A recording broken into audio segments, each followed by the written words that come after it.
Comment tu fais pour être OK avec l'argent? Pas évident pour moi. Alors est-ce que j'ai toujours été OK avec l'argent? Absolument pas. Moi, j'avais un gros blocage par rapport à l'argent et ça a plafonné mes revenus pendant un certain temps. Le jour où ça a été débloqué, c'était vraiment au moment où, donc quand je suis allé au Mexique et que j'ai vu que des gens comme moi gagnaient énormément d'argent, déjà j'ai compris que je pouvais gagner plus. Maintenant, on a pour moi, c'est une fausse croyance où on a cette gêne où on se dit l'argent, c'est pas bien. Sur le plan religieux. Plus on a d'argent, parce qu'on a plein de hadiths qui vont nous dire que voilà, comment dire, les riches iront au paradis plus tard que les pauvres, etc. Bref, il y a pas mal de choses comme ça qui créent un sentiment plutôt négatif par rapport à l'argent. Alors, et quand on prend un peu de recul et qu'on analyse les tafsirs de tous ces écrits, on se rend compte que l'idée, elle est dans le fait que la grande majorité des gens vont mal utiliser l'argent. Et quand ils vont avoir beaucoup d'argent, ça va les perdre. Alors on dit, je ne sais plus dans quel livre que j'ai vu ça, je crois que c'était Millionaire Mind, qui dit l'argent n'est qu'un amplificateur de qui tu es déjà, quelque chose comme ça.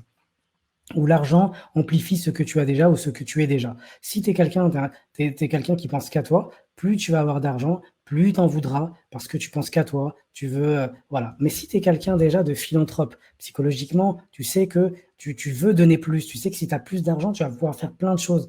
Et ça se travaille, hein. On ne naît pas comme ça, personne ne naît comme ça. Ça se travaille sur le papier et puis on essaye de faire des choses. Et ben là, en fait, quand tu reçois l'argent, bah, tu es content en fait. Tu es content parce que tu sais que tu vas pouvoir faire beaucoup de choses.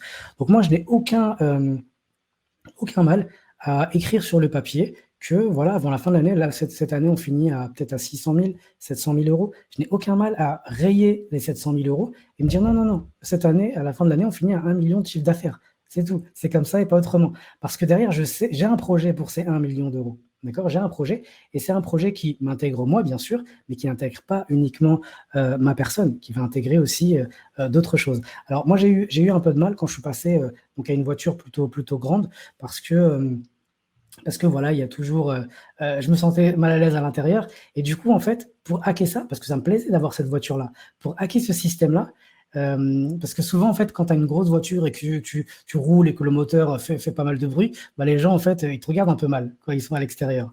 Ils se la racontent. Donc du coup, mon challenge, c'était quoi? C'était d'être le meilleur automobiliste de Tanger.